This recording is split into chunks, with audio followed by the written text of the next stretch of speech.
Yoo-hoo! Do you know who I am? I'm Menopause Barbie, comma, the nutty gynecologist who gives you those fun and informative tutorials on menopause. You see, now that is an example of the comma principle. The comma principle is based on the premise that you are defined by your comma, or more specifically, by what comes after your comma. Now, maybe you're thinking, why in the world are you talking to me about commas, Menopause Barbie? What do I care about commas? I'm not here to learn about punctuation. Well, here's why. The things that follow your comma constitute your identity. And your identity is in jeopardy at menopause. In fact, your identity could be in such severe jeopardy at menopause that you don't even know it. And that could land you in an identity crisis. So today we're talking about the comma principle and your identity. And you need this tutorial in order to avoid an identity crisis. You don't need the book or the notes today. You just need yourself and your comma. Okay, so I want you to do something. Say your name, followed by a comma. Now, what comes after your comma? Is it Jane Smith, comma, the incredible artist? Or is it Cindy Jones, comma, the astronaut? Maybe it's Linda Baker, comma, the friendly receptionist. So there are actually two types of commas. There's the type you create yourself, which I call the self-created comma, and there's the type someone else creates for you, which I call the designated comma. So let's talk about each of these and the impact they have on your menopause. Let's start with the self-created comma. Okay, a self-created comma is anything that follows your comma which you created on your own. So this includes any degrees you have, any work you do professionally, any titles you hold. It includes all of your talents, all your personal achievements, your hobbies, your interests. So your self-created commas are all those things that make you, you, without taking into account any other people in your life. In other words, it has nothing to do with your husband, your kids, your parents, or anyone else. Okay, so what's a designated comma? A designated comma is anything that follows your comma and defines you in terms of your relationship to another person or other people. So it includes your status as someone's wife. It includes your status as someone's mother, or your status as someone's grandmother. You see, it's your designated role in that other person's life. It's a role you can't have created all by yourself, and by definition, it depends on another person. Or sometimes it can actually be a role for which you really had no choice, or a role that you may not have even chosen. So the big distinction between the two types of commas is that the self-created commas are what you are because of you. And the designated commas are what you are because of someone else. Now, you may wonder why this distinction matters. Well, it doesn't until you become menopausal. You see, menopause is a rude awakening in many different ways. And one of the ways in which menopause is a rude awakening is with regard to your identity. So let's say that you get married, you get pregnant, you stop working because you got pregnant, you have a kid, and then you have 2 more kids, and you spend 30 years being your husband's wife, your children's mother, your children's soccer mom, your children's carpooler, your children's PTA parent, your children's tutor, the family's housekeeper, and the family's cook. Now, you might have many additional designated commas. You know, the list may go on and on and on, but every one of those things that follows your comma constitutes things you do for or because of your family. So, let's say you do all these things for about 30 years, and you know, you're completely happy all the while, and you really can't imagine doing anything else. My, you know, the years fly, don't they? And then along comes menopause. Now, the last kid finally leaves home, and you're left with just your husband. Let's see. That wipes out a few of those commas, doesn't it? Okay, you're still your husband's wife. You're still your children's mother, but only at a distance because, you know, they just don't need you as much anymore. I mean, it's certainly not enough to make you feel like a busy bee like it used to be, right? I mean, at least it shouldn't be if you did a good job of raising your kids to take care of themselves. If you raised your kids to think they can come back home and live with you, then, you know, that's just a whole different story. And in that case, you may keep your active mommy job forever, and I guess you could say you have a tenured position or a life sentence, whichever you prefer. But let's see. The soccer mom position is gone. Same for carpooler, PTA parent, and tutor. And yeah, you're still the housekeeper and the cook. But you know, for some reason, those identities just don't seem to be as satisfying as they once were. Now, do they? So you start feeling empty.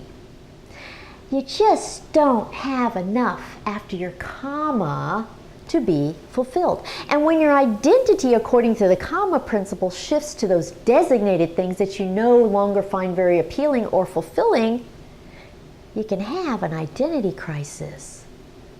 So, an identity crisis is where you look at yourself in the mirror one day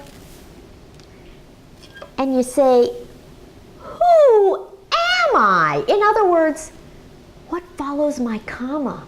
And all too often, the answer is nothing. Now, you might wonder why we don't call this an identity question rather than an identity crisis. I mean, all that's happened is that, you know, you've looked in the mirror and asked the question, who am I? Well, so far, all you've done is ask the question. But it's what you do to answer the question that can make it a crisis. Because most women don't stop at the question. Most women do something to give themselves an identity that is self-created. Now, that sounds like a good thing, right? And it can be. Now, if you go back to school, if you start a small business, or you do some meaningful volunteer work, or you go get a job, or you learn to play an instrument, you become something you've always dreamed of becoming, you can turn an identity crisis into something wonderful and rewarding. It can be a wake-up call to pour your energy into something that's self-created. But all too often, there's something else at play here. It's called desperation. And along with desperation, there's a need for acceptance. So, what does a postmenopausal woman who's having an identity crisis do when she's desperate and in desperate need of acceptance? Oftentimes, she turns to something that isn't rational, logical, or even healthy. Okay, so think of it this way. She needs to fill the void.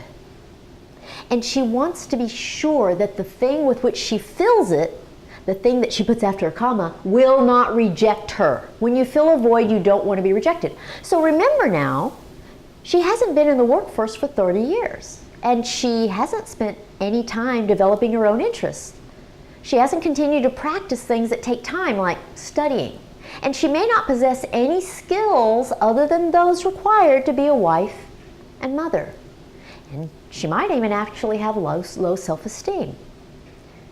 If that's the case, she's most likely to fill her void with something that isn't very rational. I mean, she might have an affair, she might join a cult, she might run away, she might become obsessed with religion. Now, those things might not necessarily be irrational. They might be wonderful, but they're manifestations of some degree of desperation and the need to fill a void. Some women take it to a whole new level and become, say, an alcoholic or drug addict, or even engage in some illicit or criminal activity. And okay, what if you're a career woman without children? Well, of course, things are going to probably be quite different for a woman who has no children and is a career woman. You'll still go through menopause if that's your case, and you may not even question what comes after your comma. But the big difference is that you self-created what came after your comma before, and you will again. And the likelihood of an identity crisis for a career woman is much, much, much lower. I mean, she spent the last 30 years focusing on what she wanted to do for herself, and she has a lot more options than the stay-at-home mom. Now, you're probably saying, but menopause, Barbie, what's the solution? You can't have it all. And I would say, well, actually, you can. But you know, it takes a little planning ahead. Have you ever seen the Dr. Phil show? He says you teach people how to treat you. And that is so true. The reason menopausal identity crises are so common is because we as women teach people how to treat us, and unfortunately, we teach them to treat us badly. Let me share with you a little scenario that took place at least once a week in my office when I was practicing medicine.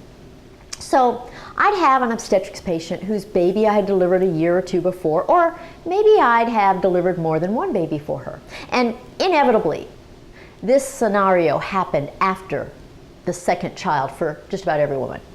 So my patient would come in for her annual exam. I'd enter the exam room, I'd give her a great big hug, I'd ask about the kiddos, and then I'd let her gush about the kids for a while. She'd say, oh, little Johnny is 8, he loves hockey, so she drives him to hockey practice every day.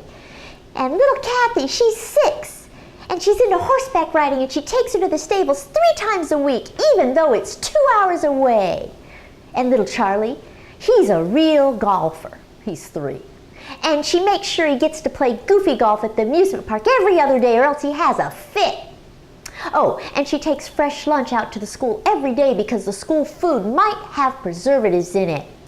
And if she sends the kids to school with sack lunches, you know, they might trade their organic, nutritious quinoa burger on a sprouted wheat bun for a hot dog, or their fresh squeezed carrot and beet juice for a soda pop. But she feels guilty sending them to school at all. She thinks she really should homeschool them. And as it is, she does every bit of their homework with them. The kids are really rambunctious. They have toys everywhere. She can't even find a clear path on which to walk.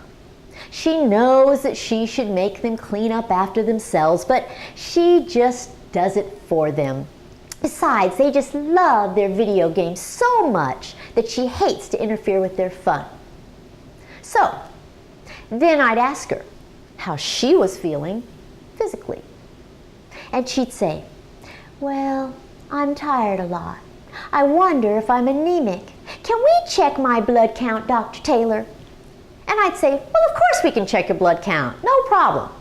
And you know, as I would stand before that patient talking with her, I would notice her slumped posture and her drooping eyelids and her flattened exuberance and her palpable exhaustion. So I'd ask her, I'd say, hey, tell me, Susan, what do you do for you? And she'd cock her head slightly and scrunch her nose and say, I don't understand the question.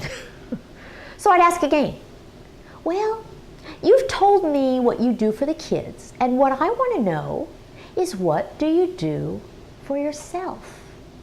This time she'd furrow her brow, she'd cock her head the other way, she'd kind of twist her lips a bit, and then she'd open her mouth and say nothing.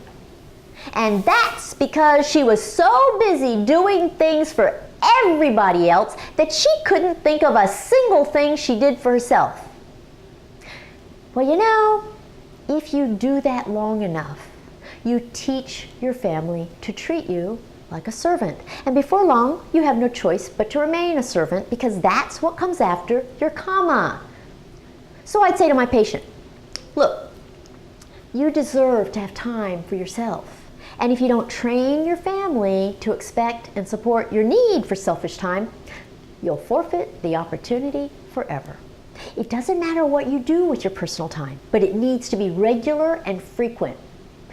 You can play tennis with the girls 2 days a week. You can spend one afternoon a week at the spa getting massages or facials or pedicure. You can even just have 30 minutes in the bathtub with no interruptions every single night. At that point, my patient's eyes would open wide and she'd look at me and go, "How did you know that's impossible at my house?" And I'd say, well, you know what? I have this conversation a lot. True. But then I'd ask, well, you know, when was the last time you left the kids at home with their dad? And she'd say, oh, he doesn't know how to do anything. Besides, the kids always want me for everything. And I'd respond with, but you see, being there for them all the time is imprisoning you. You're making it impossible to have personal time. I promise you that if you leave them with your husband, they'll all survive. Your house may be messier when you come home. Charlie's clothes may be mismatched. But they'll learn to manage with their dad, and he'll learn how to take care of them. And then no one will assume that you're the only one who can meet their needs. Oh, and while you're away enjoying your personal time, they aren't allowed to call you. They can't say, oh, where's Johnny's shirt? How can we make little Kathy let you brush your hair? Why is Daddy making breakfast? Okay, if your husband can't find Johnny's shirt, so what?